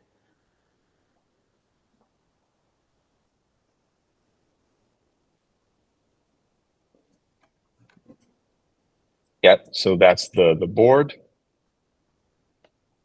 I don't know if it's 100% complete, but Okay. And then do you also have the structure that gets mounted on too as well? not yet, not yet. Okay. Could you just tell me a little bit about like what material you're planning on using for that? We have described here and PLA. Yeah, that's a 3D printed PLA. Okay, I'm going to caution we- you again against PLA, just because some people clock the inside temperatures of their rocket at Oh, well over like 140 degrees Fahrenheit. I'm not sure what that is in Celsius, but even hotter than that. The temperature at the launch site sometimes is upwards of like 115 degrees Fahrenheit. So that's pretty hot. And then the insides of rockets, especially, can get a lot hotter because they'll be out sitting on the pad maybe for an hour or two between when you arm it and when it launches. And so PLA is pretty much not allowed just because it will start to deform and soften a little bit. So I would recommend switching that one again to one of the other printed materials you're using, ABS, PETG, something with a higher glass transition temperature. Okay, just to show the previous one we have, it would be something like this, but a couple of changes have yet to be made. This is the removed before flight. Okay, and then those just pull out to arm Yes. okay. So Exactly. Yeah. Okay. That's the sliding mechanism that I was trying to describe. And the avionics fuselage would be right here. Okay. And is that also where your commercial flight computers are mounted on as well? I'm gonna check it. I think so, but one second. Pedro, o altímetro comercial vai aqui também? O altímetro comercial? É. E sim. Yes, yes. Okay. Ele fica And then how are you mounting your batteries? E as baterias, Pedro? As baterias ficam localizadas aqui, ó. Entre esses espaços aqui, ó. So the commercial altimeter goes here, and the batteries goes here. That's 2 slots here. Okay, so it's fully secured inside those, in between those two plates. Yes. I think the design would be changed regarding some. I think basically it would be like this, but we have to make on another material. But I think it would be slight changes on design. I think would be mostly like this. Yeah, and I mean, the things that I look for most in avionics bay in terms of safety is making sure that the batteries are really well mounted and secured in there. So yeah, if they're fully boxed in, there's no opportunity then for sliding around, especially under that higher G loading, right when you lift off the launch pad. It's going to have a bit more force on it. So making sure that they can't become disconnected, that they won't break through anything holding them in place, that they're just not sitting there loosely and could hit the computers or otherwise cause damage. And if you verify all of that, then you should be good to go. Okay. The next part we have is our payload. We have a double mission to CANSAT. This is its structure. We don't have the electronics here because the members are currently working on this, but we already flawed this CANSAT with our rocket. This is one image that we really like about it, and it's as I said, it's a double mission. One mission is filming the flight, and for this we have this hole right here, and also this picture really shows this part of the system. And this one right here is the second mission. It's atmospheric monitoring. So we have some CO2 sensors, and here I have all of the sensors that we are using. Some of them are the ones we use also on the avionics, like the barometer, but some of them are applied specifically to the mission of the satellite, as this one, which is a CO2 gas sensor. The camera is right here, as I said, and it's a Raspberry Pi camera. Here I have some more details about the system. Here I have the graph of onboard data handling, and it's controlled by ASP32. Here I have the telemetry system. We also would have to make some changes in this because of the discussion we had about the antenna before. And the supervisory we described is the one who is also receiving and showing the informations about the satellite here. And the satellite is powered by Li-ion batteries. And for the structure that you were showing, what material is that made out of? It's PLA. Okay, I'm going to tell you the same thing on PLA again. I just do not want you guys getting into the competition and getting turned away from flying or flying your payload because it's PLA. So just make sure that those are in there. Yeah, the rule in the spaceport documentation says no low temperature polymers, and so PLA would be considered low temperature. Oh, okay. And just to complete the minimum payload weight. Wait a minute, this is a bit. Here we have some. I think it's 8.8 pounds, and the whole satellite in this chunk of material, it completes what we need for the rocket payload. And this is just a structure to have a better fixation for the satellite, because the satellite is considerably smaller than the rocket, the diameter of it. Okay, looks good. So now we have the recovery system for our rocket. It's split between two separate events. Here we have the whole diagram for the whole system. And the first one is the initial event, which occurs at apogee. This one, I think I have briefly mentioned it before when I was talking about the nose cone. But this one is based on, I have the system here, but this one is based on CO2 carry gauge. The nose cone would be ejected for the rocket when it reaches apogee, and the nose cone would be ejection, and as the parachute is attached to it through a cord, the drogue parachute would be ejected as well. Here I have the systems. I have the CAD system, and I have the we call it drilling system, and I have the actual system that is also here. We have tested before, and this one was actually used before. So we are pretty secure in this recovery technique because we have tested before and it worked. And do you have two of those canisters that you'll be using for flight? Yes. Okay. Not right here with me right now, but yeah, we have two. Okay, sounds good. Yeah, these are 16-gram cans. Yeah. In the flight, we used 60-gram cans. I think it was 60. Yeah, an absurd amount of CO2, and yeah, it was totally unnecessary. So we downgraded some of those cans. 16 grams are more than enough already. Yeah, we don't have like a very large bay in our rocket. Our rocket is relatively thin, 4.5 inches, not more than that. So yeah, I saw your ejection test video, and that looked good with the 16 grams. So I can't imagine what it looks like with 60. It's absurd. It's absurd. The noise is also absurd.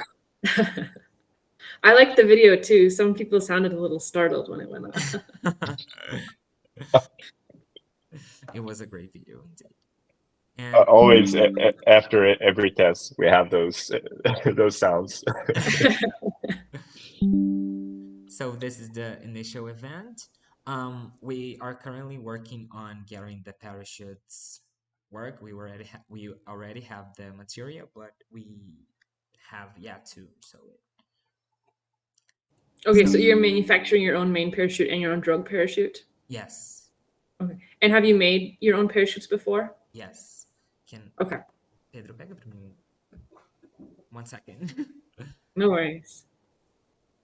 Yeah, I mean, the reason I want to check is that sometimes it can be a little challenging to get the hang of sewing nylon, and especially if you're unfamiliar with the strength of your parachutes. But if you've sewn them before and you have had success with them, then I'm not really too concerned about it. This is the main parachute that we used for the launch we had, and it worked fine as we recovered the rocket. Yeah, and I mean, another thing is at the competition, they'll be checking to make sure that both your parachutes and your shock cords aren't damaged in any way. So if you have Okay. holes in your parachutes or if they're burnt at all, not really a problem for you because you're using CO2 instead of black powder. But just make sure that you check over all of those thoroughly, check your whole length of rope and your parachute to make sure that there's no damage on those. Okay, that might be a reason to hold you from flying until those get fixed. Okay. Okay. Thank you.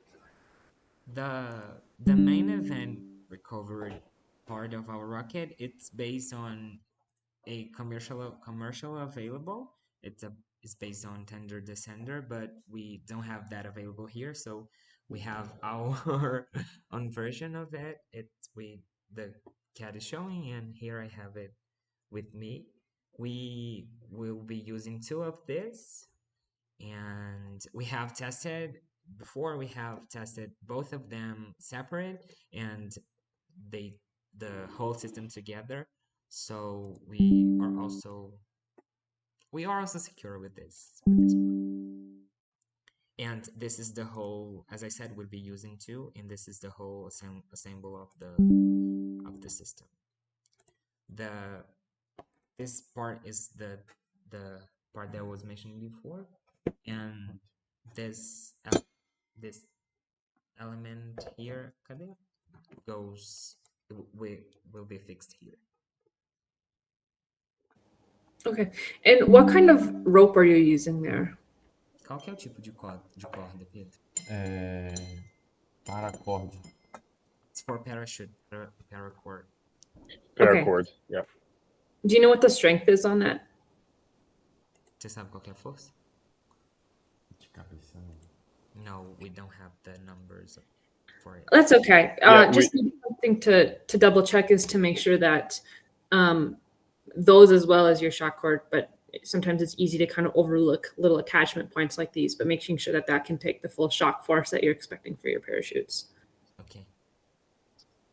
Do you want to say something? I think paracords they have a standard rating for the maximum load. So if we know the thickness, we know the rating. What's the thickness of the paracord? Check with Pedro. Grosso 1 milímetro. Ou 10 milímetros. 10 millimeters. Yeah, that's a pretty thick paracord. So Okay. we'll make sure to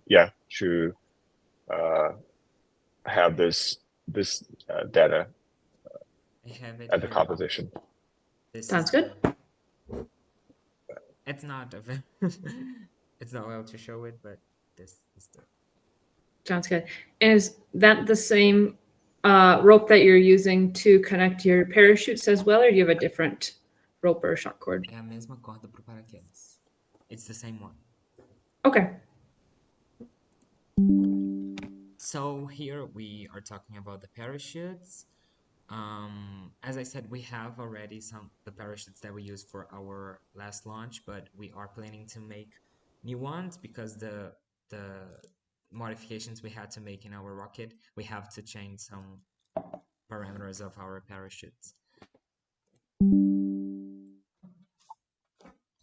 And for the rocket design, it's pretty it. Now I have the mission concept of Sounds operations good. overview. Have just a couple more questions on your recovery system. One thing to consider is twisting during descent under your parachutes and during deployment. Do you have any sort of swivels or ways to prevent your eye bolts from becoming unspun or anything along those lines? We do. It's not in the picture. Yeah, ask Pedro for the swivel, and maybe he knows how to illustrate where it'll be. É o swivel do paraquedas, né? É, pra não I think in Portuguese is mosquitão. I think it's swivel as well. Swivel as well, yeah. Oh, it's attached on. Sorry, it was attached on the previous parachute, but we do have this. Okay, looks good. Yeah. Very nice. Looks plenty strong enough as well. And then yeah, same for the eye bolts. I want you to consider when your shock cord's spinning, even though you have a swivel on there, is there any way for that eye bolt to become unspun and to because that would be a failure point on your recovery harness. So I know some teams use like Loctite, but in my opinion, nothing is better than having some sort of mechanical way to prevent eye bolts from getting like unthreaded from the nut or the bolt that they're on. I don't think we have. You're mute. Sorry, I think we have. We are just using this. Okay. Yeah, we do use some sort of Loctite is an epoxy resin Or for the that. Juiz. Sorry, it's Yeah, there's. yeah. Okay. But yeah, we don't have anything mechanical. It's Mechanical. glue. Yeah, I'd recommend considering that, taking a closer look, trying to see if there's any way that those can come unspun.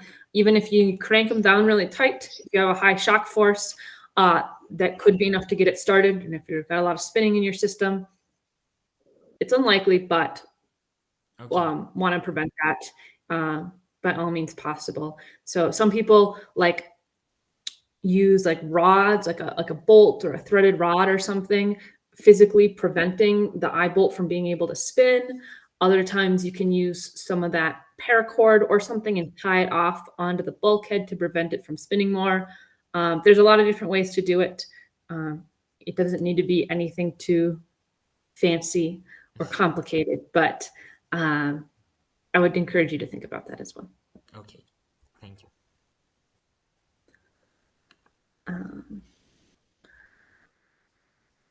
And then I have just a couple other questions about your overall rocket. Can you confirm that the rail buttons are not on the same side as those pins are that you're using to arm your rocket? So when your rocket's on the rail, are you going to be able to easily access those pins? Yes, yes.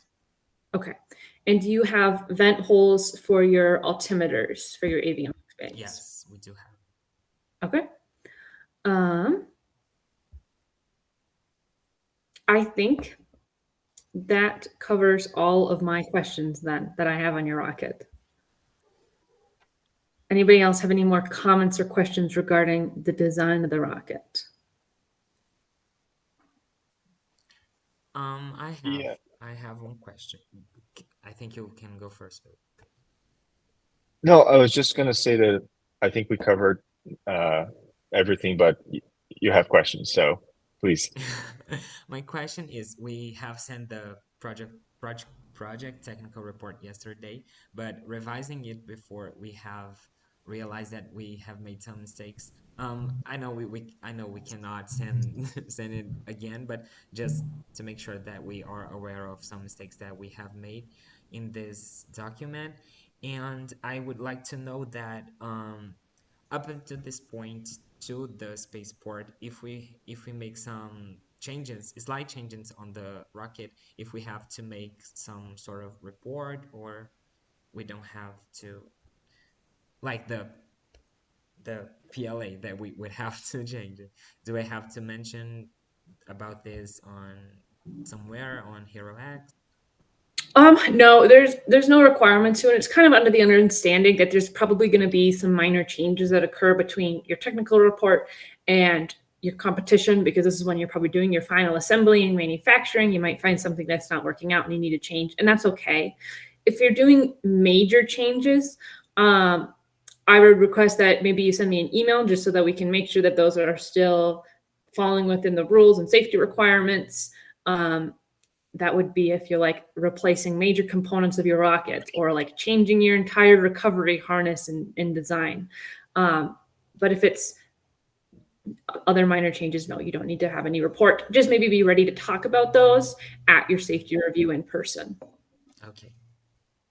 I think that's it. I had the question about the stability, but you already answered me, so I don't have any more questions. Okay, so then I think we can maybe take a moment to talk just about the competition. And so we can go over some questions that you have. But I have just a few more logistics questions for your team. Do you all have the required passports and visas that you need to travel to the US? Yes, we are planning to go in with 8 members, and 6 of these members already have their passports. The remaining 2 have the visa interviews scheduled for this Wednesday, so we don't think this would be a problem for us. Okay, that sounds good. And then are you familiar with the schedule? What happens on what day for the competition? Not much because this is our first time, but we already have seen that we have a schedule for each day. The first day we have a conference day, but yeah. Yeah, so I do want to make sure that you guys are familiar with what to expect there in regards to the schedule. As you may have seen on the Ezra website, there is an integrated master schedule that does go into some pretty good detail on what to expect from each day. But yeah, just making sure that Monday is when the competition starts. And so that's with registration and check-in day. And so I'm assuming your team has probably already submitted the pre-registration form. Yes. Okay, that's new this year. That should hopefully make registration go a lot smoother and faster compared to previous years. But then also on that day, and you'll be getting a checklist and a map as well for what the convention center looks like on registration day. So you'll know more where to go and the steps you'll need to follow. But the general overview is you'll get checked in, and then you'll go in queue for the safety review. That has a queue system very similar to maybe like a restaurant where you'll have like a buzzer. So you'll go sign up, you'll get a buzzer, and it'll buzz when it's your turn. You'll go in with your full rocket. So you make sure you bring your rocket with you on the competition day. Just make sure you don't have any energetics. So do not bring your propellant. Okay. Don't even bring your CO2 cartridges, any black powder. Don't bring any of that to the convention center.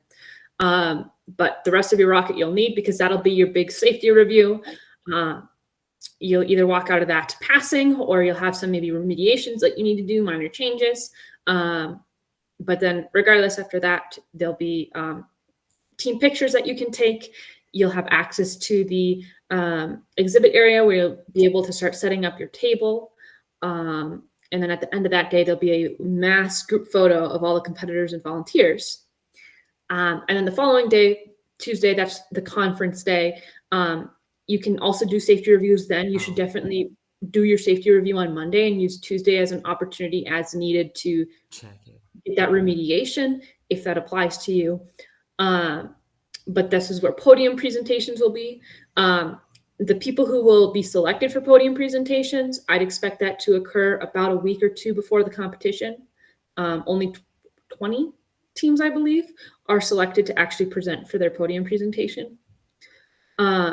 So it's conference day, and there'll also be judges walking around judging the build quality of your rocket, the design, the opportunity to interact with the teams, things along those lines. And then your Wednesday through Saturday morning are launch days. And is your team familiar with sort of the desert environment that it's like at Spaceport America Cup? No. Yeah, we know yeah, what to expect. we theoretically know how it's going to be, but we've never been to a place drier than 60% humidity here in Brazil. Okay, yeah. So this is going to be very, very different for you. So not only is it a desert, it's kind of considered a high desert. The altitude is about 4,600 feet. So for people from lower altitudes, you might start feeling a little bit maybe not as good as you usually do, especially though because of the dryness in the sun.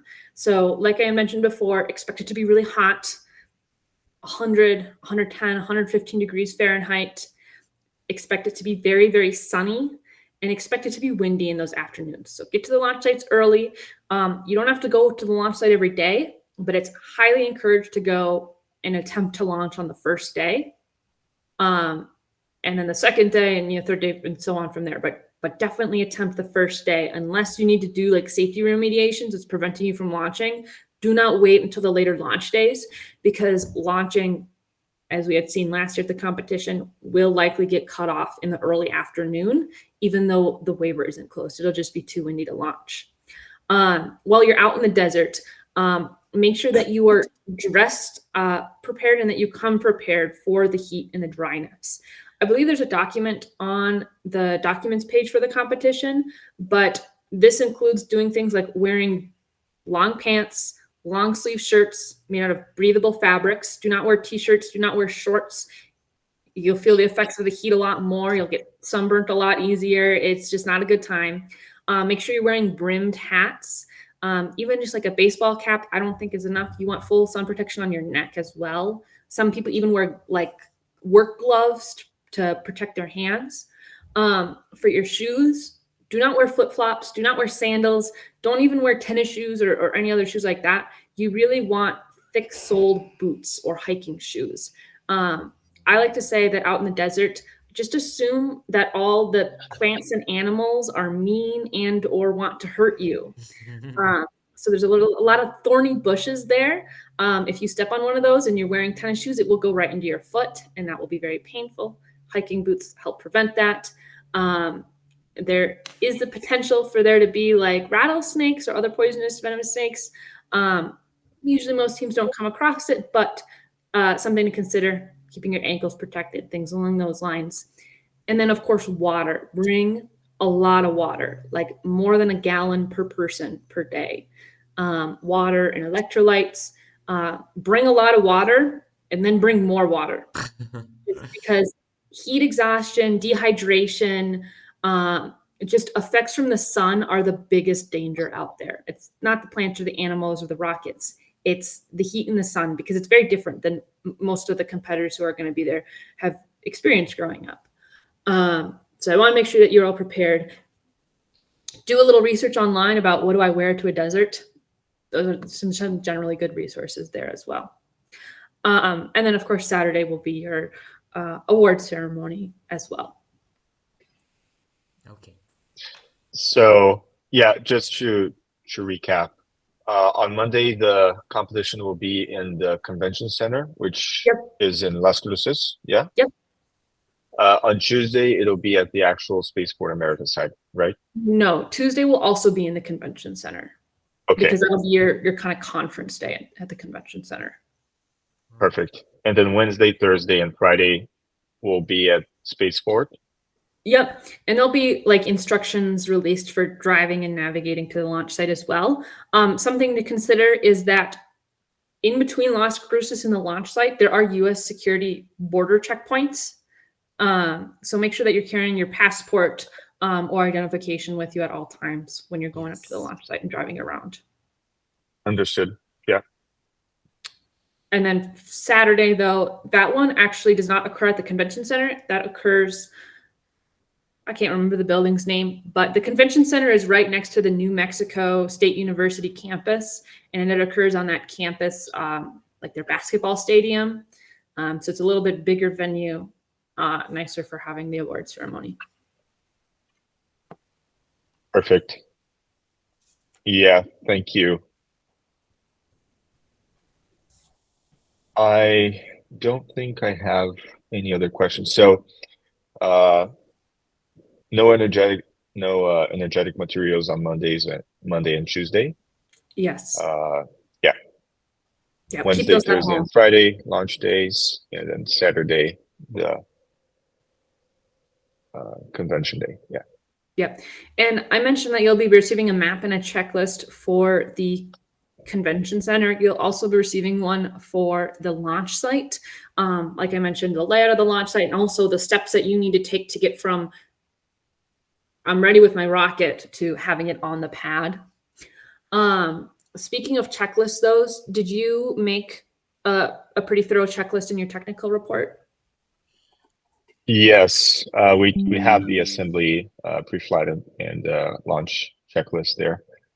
Okay, so the reason I'm asking is that it is heavily enforced that teams are carefully using their checklist on the launch site and especially at the pad.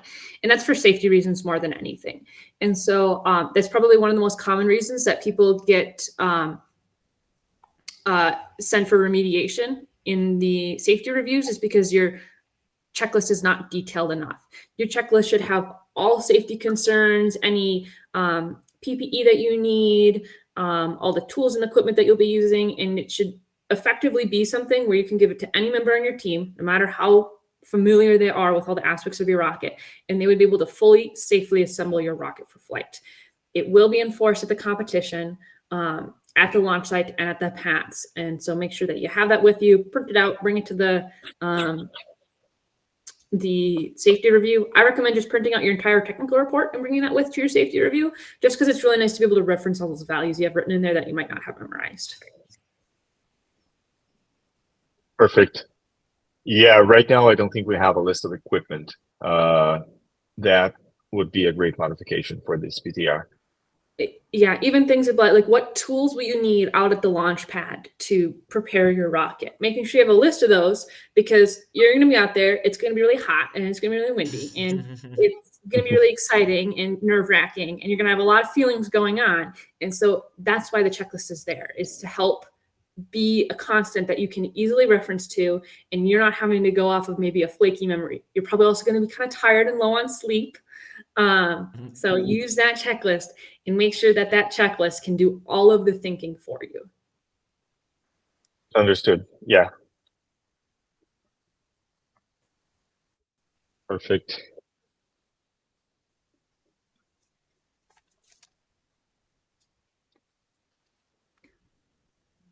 All right. Are there any other questions or comments from anyone at this time?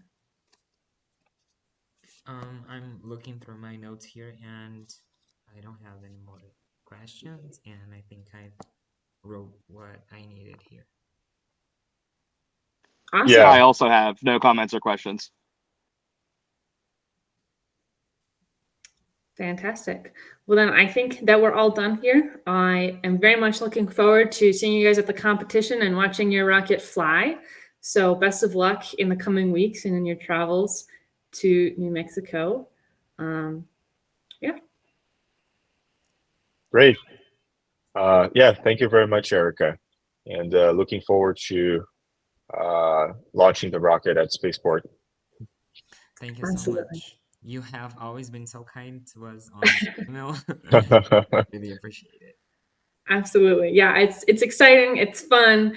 I know sometimes that the safety reviews can be a little intimidating or scary or almost a little mean, but ultimately I want to make it fun for you and I want to make it safe for you and everyone else as well. So there's a way to combine those, and that's kind of my goal here. Great. Perfect. Yep. Thank you very much, guys. Yeah, looking forward to seeing everyone at the competition. All right. Well, I will see you then. Bye-bye. Thank you. Bye bye. Thank you. Bye.